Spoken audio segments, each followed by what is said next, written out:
Бас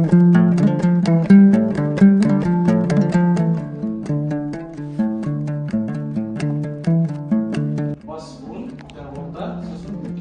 Домбыраның басына екі құлағы болады, иә? Көріп тұрғандар өзі.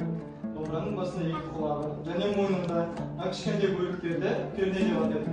Домбырада неше перне бар? 19 перне бар, иә? Сосын домбыраның бет қақпағы. Домбыраның бет қақпағында екі шек, төменгі шек және үстіңгі шек.